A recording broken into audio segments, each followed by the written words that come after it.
É um prazer retornar aqui ao Matuíra.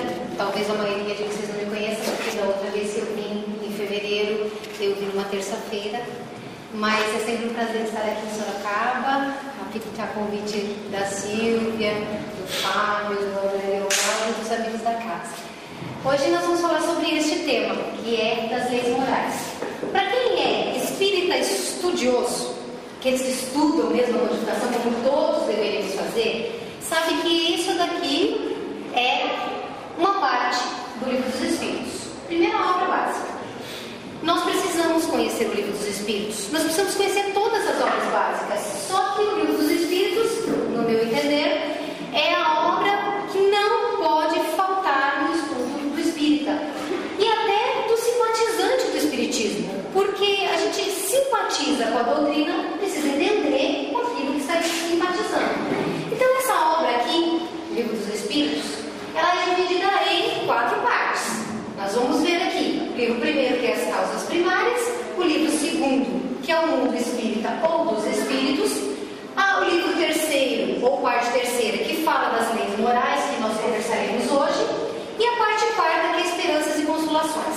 Dessas 4 partes aqui do livro dos espíritos, saíram as demais obras espíritas da codificação, porque nós sabemos que a codificação, a parte básica da codificação, ela é feita em 5 obras: Livro dos Espíritos, Livro dos Médiuns, o Evangelho segundo o Espiritismo, o Céu e o Inferno e a Gênese. Está aqui, essas 4 obras saíram deste livro, certo?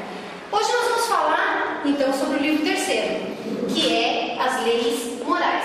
E a gente começa definindo algumas coisas. Primeiro, na parte de leis morais, ele começa definindo o que é lei natural. E lei natural, resumidamente, é a lei de Deus. Ele fala o seguinte na obra: indica ao homem o que deve fazer ou deixar de fazer, e ele só é infeliz quando dela se afasta. Se nós seguirmos os roteiros da lei natural, nós não sofreremos e não teremos uma reação negativa da vida, porque nós buscamos o melhor, estamos caminhando de acordo com as leis de Deus. Bom, o que vocês têm que captar do que eu pretendo dizer hoje é o seguinte: eu não posso, nesses 30, 40 minutos que eu vou falar, dar uma aula de espiritismo a respeito das leis morais. O que eu trouxe para vocês é só uma pincelada para que vocês tenham vontade de estudar, tenham vontade de ler, tenham vontade de fazer isso em casa e, se puderem, fazer isso no centro, para que, em conjunto com outras pessoas interessadas no mesmo assunto, possam trocar ideias e tirar as suas conclusões. E a gente começou aqui definindo o que é lei natural. São as leis que Deus cria.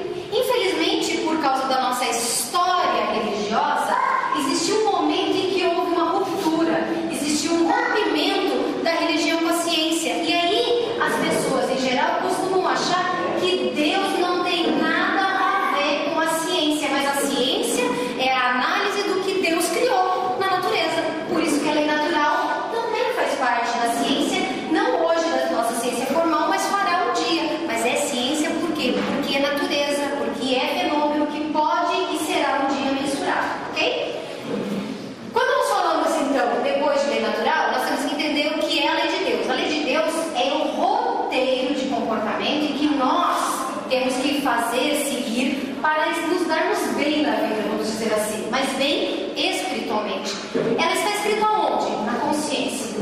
A consciência é um dos tipos de pensamento, mas é um pensamento que Deus coloca em nós, que é natural, que é profundo e onde nós sabemos naturalmente o que é o certo e o que é o errado.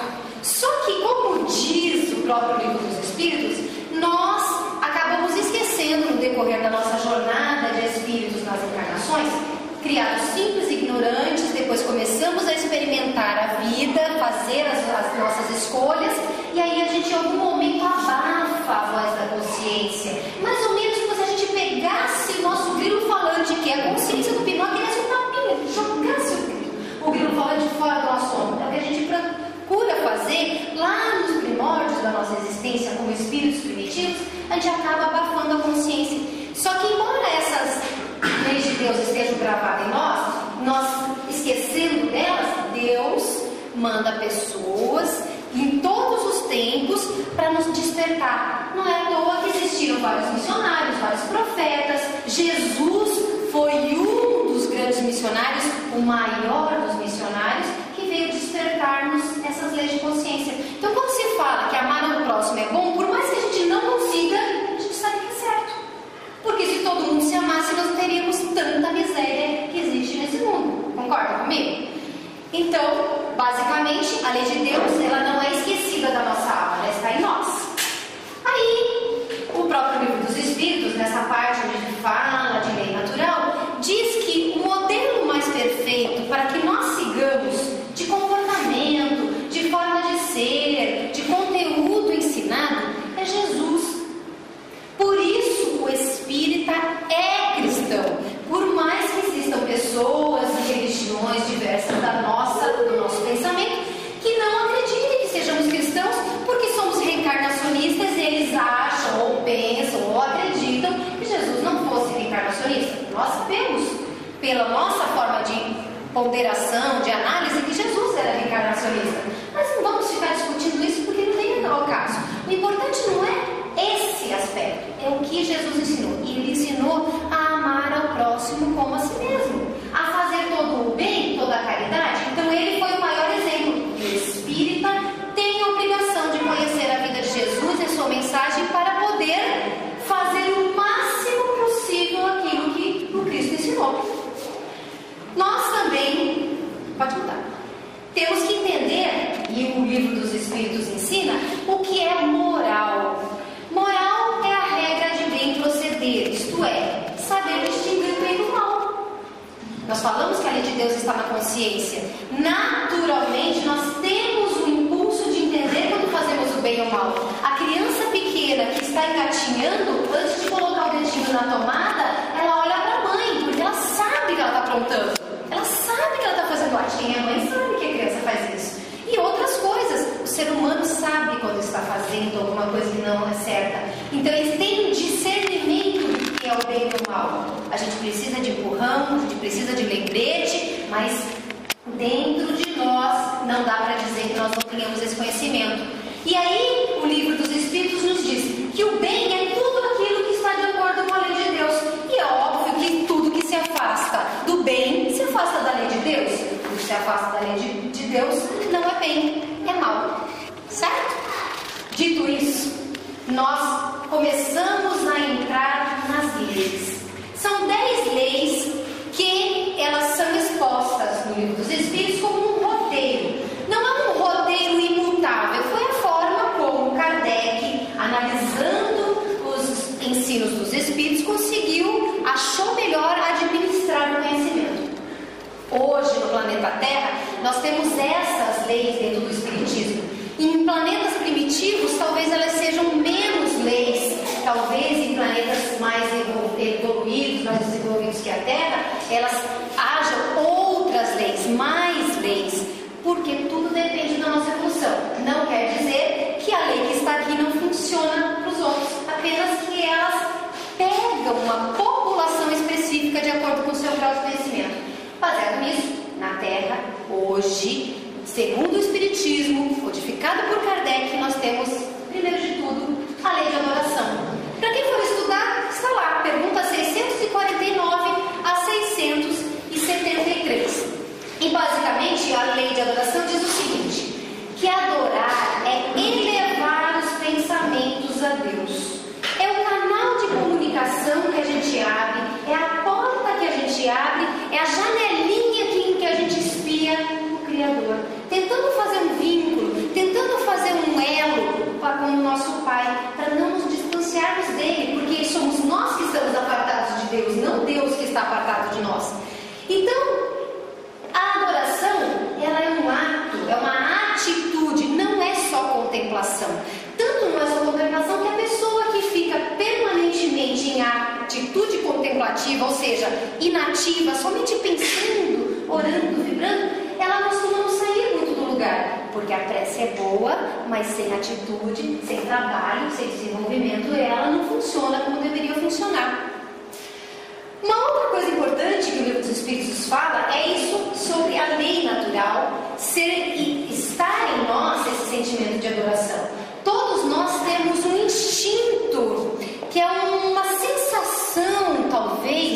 dizer: existe algo maior do que eu, existe algo maior do que Deus, existe algo maior do que tudo que eu conheço. Não é possível que não exista.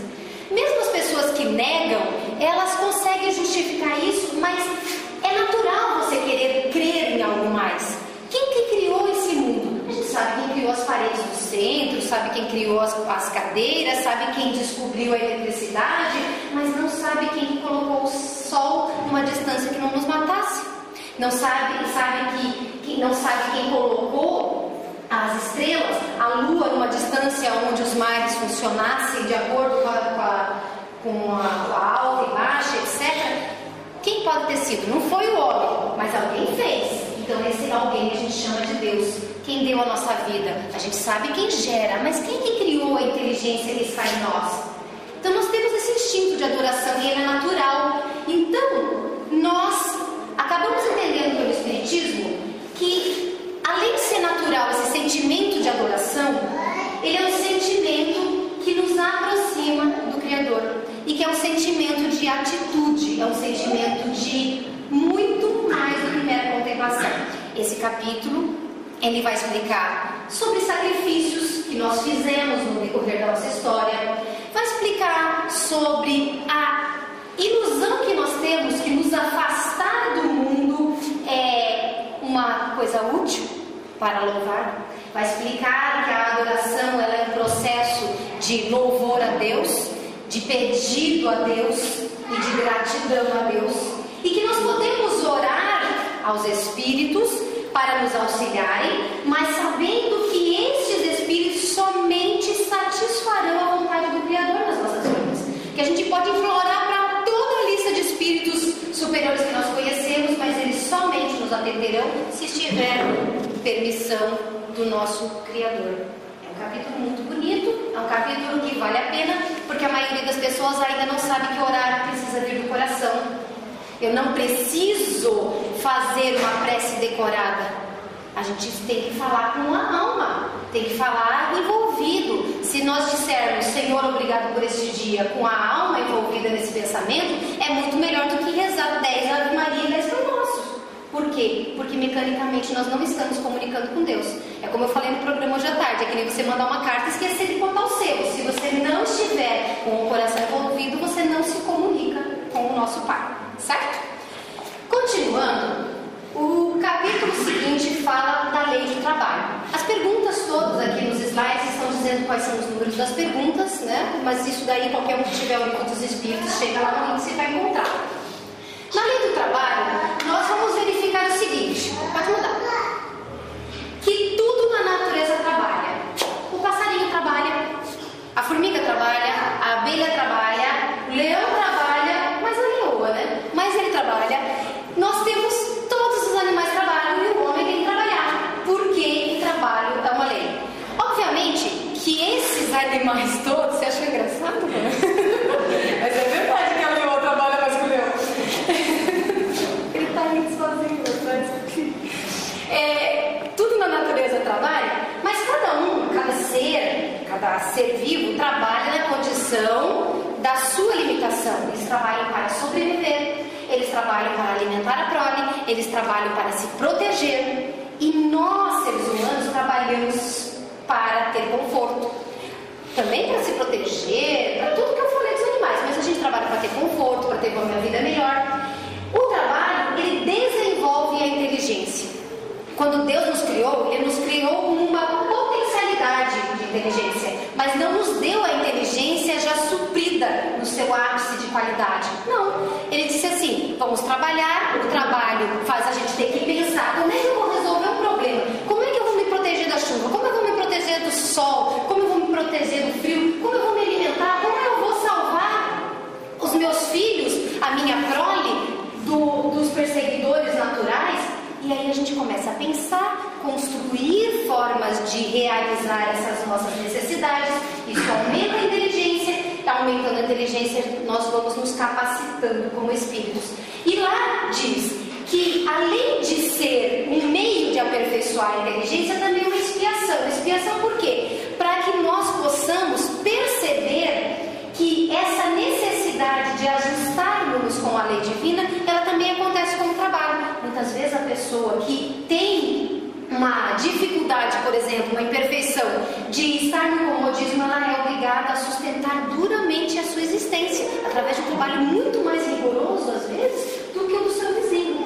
Então, ela desenvolve, ela ajuda a espiar e, sobretudo, Deus faz com que essa lei exista para que nós colaboremos com Ele. Esse capítulo também é excelente, mostra para nós os nossos potenciais e diz mais, que a partir do momento em que desenvolvemos a inteligência pelo trabalho, é que nós conseguimos começar o processo de moralização. Porque só entende aquele bem e mal que eu falei no começo da lei natural, dizendo o que é moral, quem consegue compreender o bem e o mal. Se nós não sabemos o que é o bem e o mal, como é que nós vamos compreender o que é moral? Como é que nós vamos agir com moral? Então precisa de inteligência. Por isso, eu sempre exemplifico, na Igreja Católica, por exemplo, tem lindas imagens dos anjos, e os anjos têm asas maravilhosas, e eu digo que as almas, os espíritos que somos, também temos asas. Não porque somos anjos, mas porque só nos elevamos espiritualmente a partir do momento em que as nossas duas asas, da inteligência e da moral, estiverem crescidas. Primeiro a gente começa a desenvolver a inteligência, e essa inteligência muitas vezes nos leva a errar porque não temos moral. De repente começa a nascer uma pequena asa moral, e aí quando essas duas asas, inteligência e moral, estão equilibradas, a gente consegue alçar voos mais altos. E daí nós passamos para a próxima lei, que é a lei de reprodução. A lei de reprodução diz o seguinte, que, isso todos nós sabemos, sem reprodução o mundo material pereceria. Nós, se não tivermos filhos, se não reproduzirmos, nós vamos minguando a humanidade até deixar de existir o mundo material. Só que é a mesma coisa de que começar a cortar vagas na escola, porque este aqui, o mundo material, é um mundo de educação. Nós somos educados aqui, nós estagiamos aqui, nós nos multiplicamos experiências e com elas o nosso conhecimento, desenvolvendo inteligência.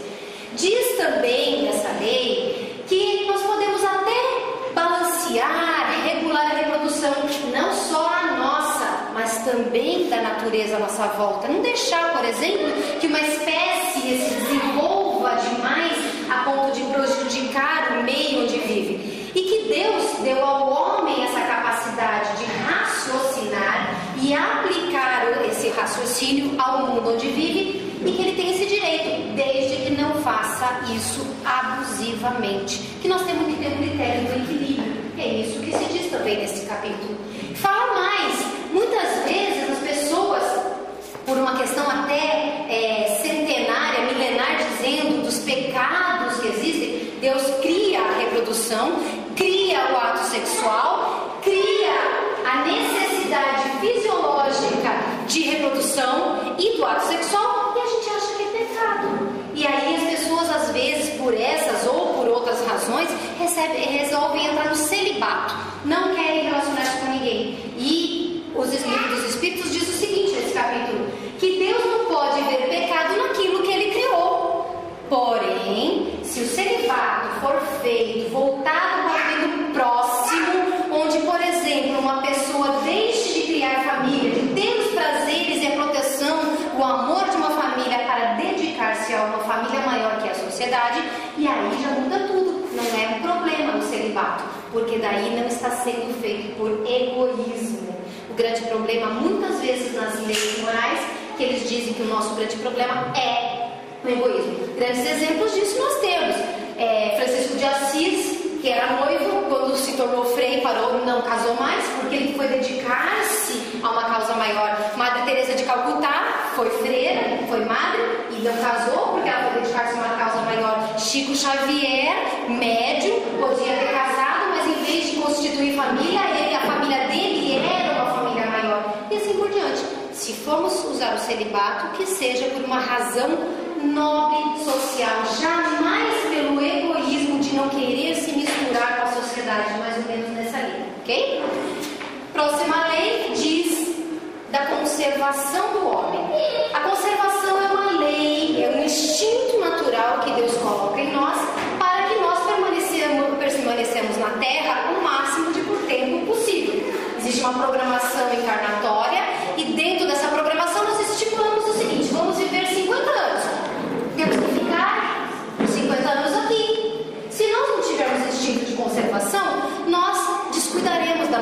existência. Nós deixaremos de ter os cuidados básicos, de ter a responsabilidade, de ter esse amor à existência que é a nossa escola. Seria a mesma coisa que desprezar. Passou no vestibular, entrou na faculdade, indo dar aula para o que está acontecendo. Chega uma hora, jubila, desiste, abandona, reprova em todas as matérias. Mais ou menos nessa linha de raciocínio. Fala mais que nós hoje vemos a Terra como um planeta que não sacia, tem muita miséria, tem muito sofrimento, mas que na verdade a Terra provê tudo. E a responsabilidade de nós não termos todas as pessoas saciadas na Terra é humana, porque nós abusamos, nós retiramos da Terra muito mais do que é necessário. O Livro dos Espíritos, neste capítulo, e até em outros momentos menciona, que se nós soubéssemos usufruir somente do necessário, que ninguém passaria necessidade. Ninguém. Então o que acontece? Para vocês terem uma ideia, ele fala aqui sobre os limites. Como é que eu vou saber qual é o meu necessário? Ele diz, os Espíritos dizem que o necessário está definido no próprio organismo. Se a gente comer demais, a gente passa mal. Só que o que acontece? Os próprios maus hábitos do ser humano, os próprios vícios que nós vamos adquirindo, alteram esse ciclo natural biológico. E aí nós começamos a precisar de mais. Antigamente nós podíamos comer, sei lá, um pão. Hoje a gente precisa de 5. Antes a gente comia um bife. Agora a gente precisa comer metade da vaca. Mais ou menos assim. Nós precisamos entender que o homem exagera as suas necessidades, muitas delas até por conta dessa civilização, que a gente se diz civilizado, mas essa civilização é o que esgota as fontes que podem suprir a todo mundo. Uma outra coisa interessante que ele fala aqui, dentro desse capítulo, falando sobre a questão de alimentação, da terra prover tudo, essa semana eu li um texto que dizia mais ou menos o seguinte, para vocês terem ideia de como que o homem utiliza mal os seus recursos terrenos, naturais, que se usar um pedaço de terra que sirva para criar gado, e esse gado sirva para alimentar 1000 pessoas, se usar o mesmo pedaço de terra para plantar alimento, dá para alimentar 14.000 pessoas. Então, a proporção 14 por 1 é uma proporção altíssima. E a gente prefere um alimento que alimenta menos gente, porque nós precisamos comer determinadas coisas. Não estou entrando no mérito da questão das necessidades, porque existem pessoas que têm necessidade, todo mundo tem necessidade de proteína, mas a gente precisa começar a despertar que dá para suprir certas necessidades de outros modos, sem lesar o nosso próximo, sem o egoísmo de nós estarmos felizes com o que temos enquanto o outro chora por não ter. Continuando, lei de destruição. Nesse contexto parece uma contradição. Deus cria a lei de conservação e aí ele cria uma lei de destruição. Como é que ele quer que a gente conserve, se conserve a natureza, a vida e ao mesmo tempo destrói, permite a destruição? Porque a destruição, ela tem uma ideia diferente da nossa. A ideia divina de destruição é diferente. Não dizem que quem morre volta ao pó? E não diz que a gente vira adubo? Tem gente que fala essas expressões populares. Por quê? Porque tudo que se destrói é reaproveitado de outro modo. Tudo que se destrói se transforma, nada se perde. E aí a gente vê que essa reestruturação através da destruição, ela acaba surgindo sempre um progresso. E nós vamos falar de progresso. O que é interessante na destruição, na lei de destruição, é que o Livro dos Espíritos separa em destruição natural e destruição abusiva. Claro que a destruição abusiva é a nossa. Somos nós, seres humanos, que ainda destruímos. Nós conseguimos poluir rios dos quais beberemos a água. Nós conseguimos poluir os vegetais e os animais com medicamentos e drogas que vamos consumir. Nós conseguimos eliminar espécies que nós mais tarde seremos lesados porque a falta dela acarretará a falta da outra espécie, a outra espécie acarretará determinados problemas que vão estourar em nós. A destruição do homem ainda é abusiva. Nós criamos bombas, nós fazemos temos guerras, flagelos, guerras, assassinato, crueldade, pena de morte. Tem pena de morte aqui no Brasil, mas em outros lugares do mundo. Não tem duelo mais porque foi proibido, mas o que é o duelo entre duas gangues de futebol, por exemplo? Não são duelos, nós ainda vivemos em mundos, nosso mundo da expiação, mas parece que vivemos em mundos primitivos. E ele também fala sobre a destruição abusiva, eu falei, do homem, e a destruição natural, o flagelo natural. Isso daí, todos os sofrimentos que a natureza acarreta, todos eles têm a tendência de nos empurrar para frente, de nos chacoalhar. Se aparecer um furacão, derrubar as paredes do centro, nós vamos ficar sentados chorando? Não. Nós, que somos seres inteligentes, que desenvolvemos a nossa capacidade de pensar e de resolver problemas, vamos dizer, poxa, já que já derrubou essa parede, por que a gente não faz a parede do centro mais para lá? Nosso salão vai ficar maior, nós podemos fazer mais salas de passe, nós podemos fazer um segundo andar dessa área que vai fazer evangelização infantil, nós podemos pegar uma área de, sei lá, de circulação para o lado de cá, a gente vai transformar, e essa transformação tende a ser para o melhor. É isso que faz a destruição. Ela chacoalha, ela movimenta, ela tumultua até que, naquele momento, para frente, uma geração, 2 gerações, 3 gerações depois, você percebe uma grande transformação. Nem sempre no primeiro momento ela parece positiva, mas a médio prazo a destruição que Deus proporciona é sempre positiva e para nos impulsionar para frente. Continuando, também existe a lei de sociedade. Sociedade. Precisa de lei para isso? Precisa, porque nós seres humanos temos a necessidade de viver em grupo. Nós temos incapacidade de viver sozinhos. A pessoa que nasce e é abandonada, bebezinho, ele morre. Ele não sabe andar, não sabe falar, não sabe se mexer, não sabe se alimentar, ele simplesmente definha e morre. Nós fomos criados para viver juntos, porque a necessidade de conviver faz com que nós nos ajudemos.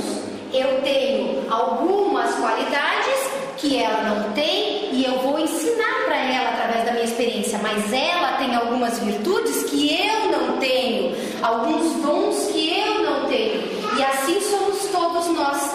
Quando nós nos reunimos num objetivo comum, cada um contribui com um aspecto, e é por isso que nós evoluímos em sociedade. Aí nesse capítulo também fala que ele menciona até quando a gente não consegue ou tem determinadas religiões, filosofias, linhas de pensamento, em que, por exemplo, você não pode falar nada, tem voto de silêncio. Ora, quem deu a voz para nós? Quem deu a capacidade de falar?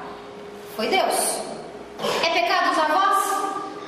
Não, depende do que você fala. O instrumento em si ele não é ruim. Quem vai usar o instrumento é o Espírito que está cuidando deste corpo. Se nós usarmos bem, não tem mal nenhum. Então, você deixar de falar é simplesmente a inutilização de um dom que pode servir para o bem.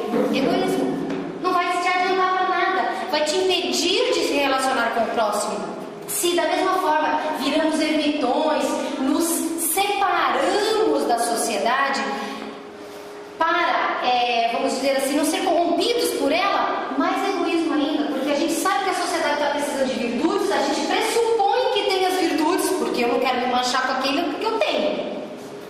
Aí eu não convivo para eu não contribuir com a sociedade.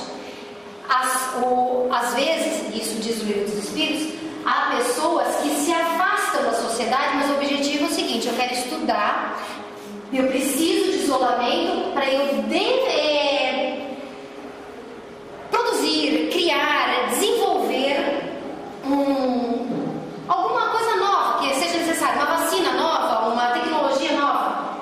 É egoísmo? Não é egoísmo, diz o livro dos Espíritos. Pergunta qual é a utilidade dessa atitude. Quando você se afasta por egoísmo, você não está sendo útil a ninguém. Se está sendo útil, não é egoísmo, portanto, não está violando a lei de sociedade. Aliás, essa questão da utilidade cabe em todas as leis, ok? Continuando, lei de progresso. Na lei de progresso,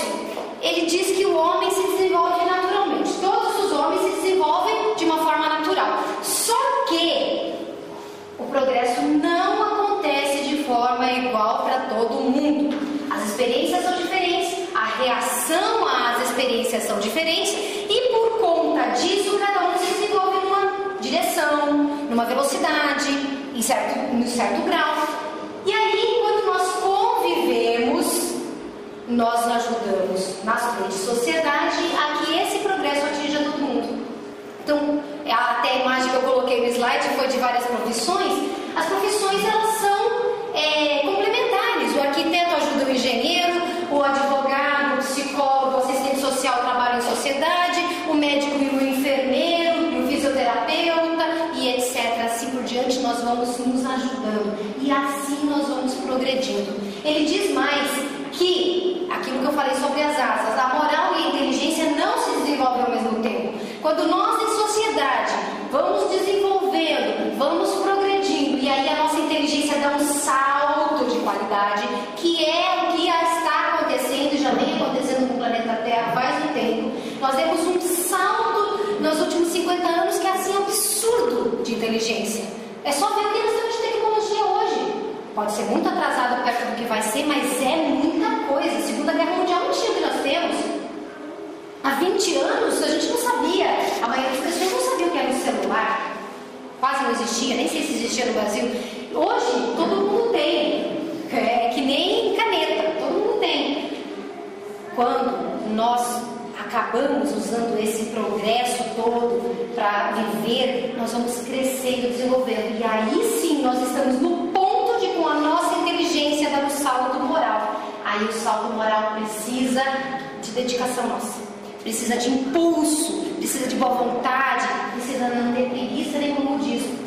Continuando, nós temos a lei de igualdade.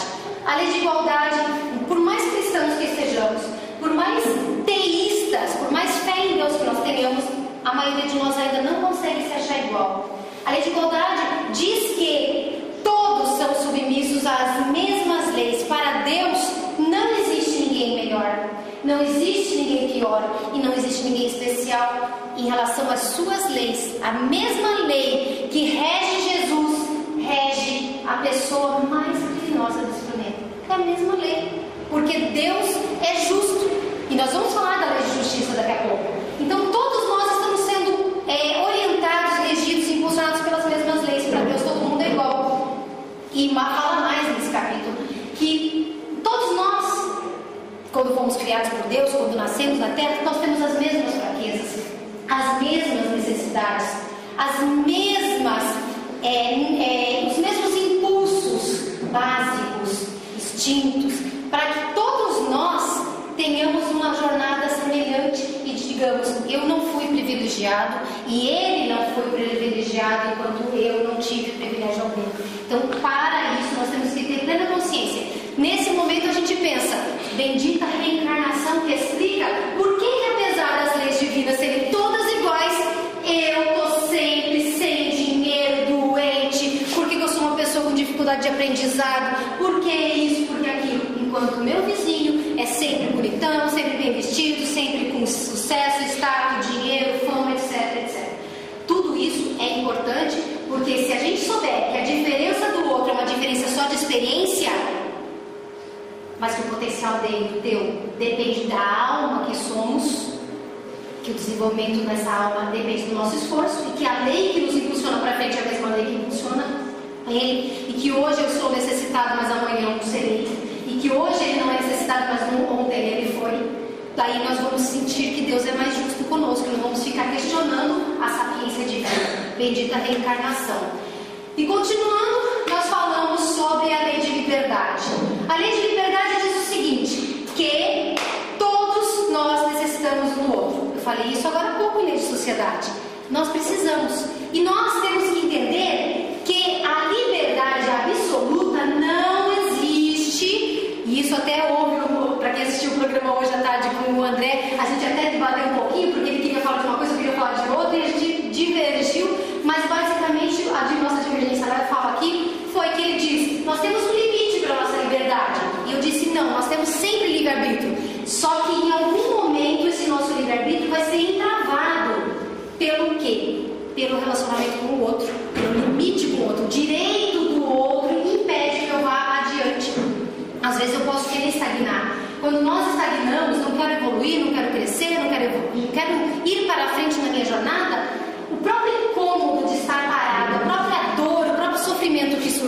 isso vai nos colocar para frente.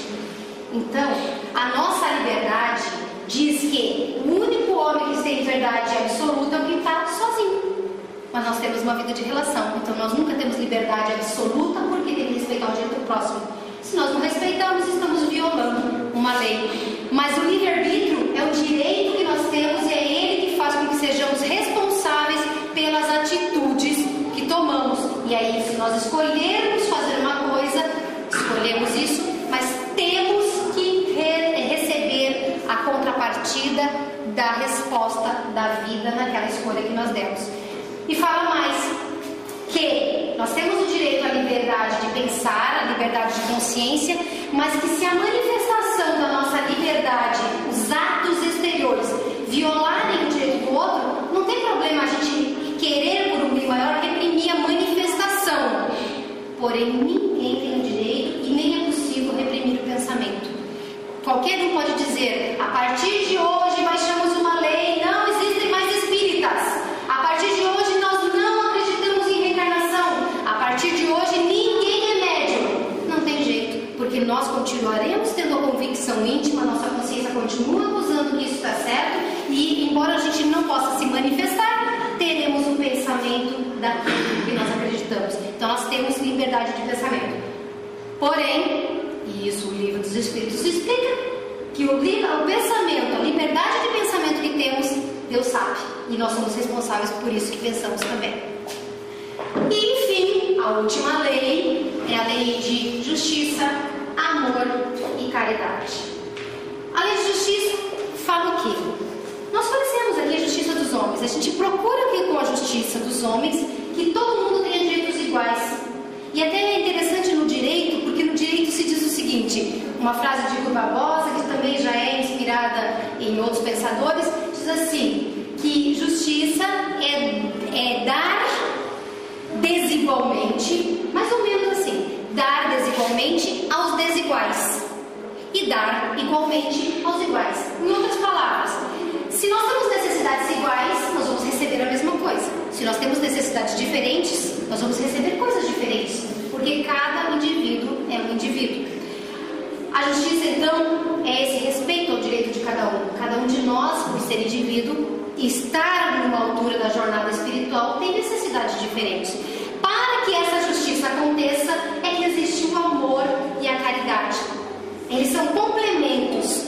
E esse amor, ele ocorre quando nós amamos o próximo da maneira como nós nos amamos, da maneira como Jesus ensinou. Porque a partir do momento em que eu desejo o melhor para mim, eu desejo o melhor para vocês.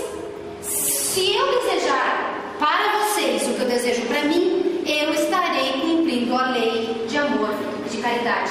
E mais, quando se trata de caridade, esse capítulo explica como Jesus entendia a caridade. Ele entendia com que a gente colocou, sinalizou como uma sigla BIP: benevolência para com todos, indulgência para com as imperfeições alheias e perdão das ofensas. Benevolência é o seguinte: todo mundo merece e necessita da nossa bondade. Indulgência para com as imperfeições alheias. Todo mundo tem imperfeições. Nós temos que respeitar, tolerar, compreender, não julgar a imperfeição alheia, até porque nós também precisamos da mesma coisa do próximo.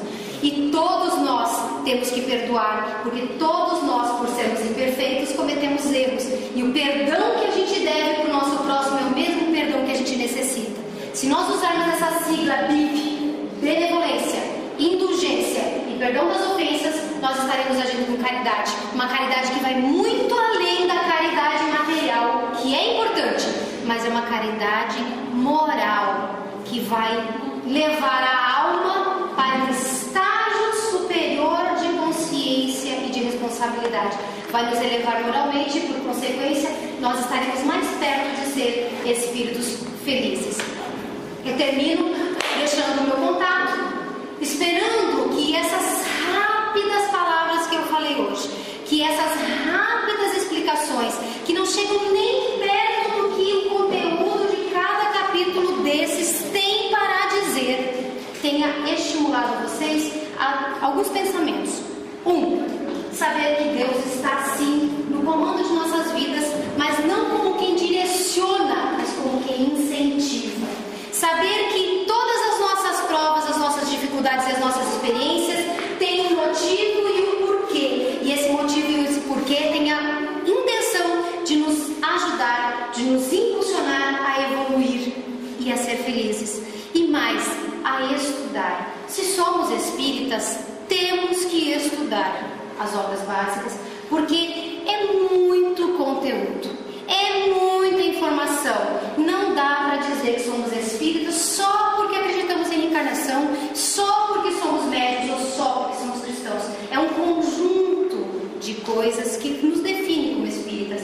Ter a vontade e a coragem de fazer a diferença no mundo, não passar em branco, não passar em silêncio. Nós vivemos em sociedade, nós estamos progredindo, nós temos condições de interferir com o nosso exemplo no mundo, assim como o outro interfere na nossa vida com o próprio exemplo. Eu lhes convido de todo o coração a ter a boa vontade de abrir o seu livrinho dos espíritos, estudar. Se tiver uma parte difícil, reler. Se não entender, tô lá no Facebook. Se não for comigo, tem o pessoal aqui da casa, que às vezes vocês preferem internet, fica assim mais neutro, mais distante. Às vezes tem o pessoal da casa, tem um atendimento fraterno, tem as obras básicas, tem estudos na internet, tem muita forma de compreender o espiritismo. Mas a melhor delas é trabalhar. Eu agradeço muita atenção, espero em Deus que vocês vão para os seus lares com um pouco mais de boa vontade, de alegria, de otimismo, de fé, e que possa ter contribuído um pouco mais com vocês hoje, e quem sabe ainda esse ano, se Deus quiser,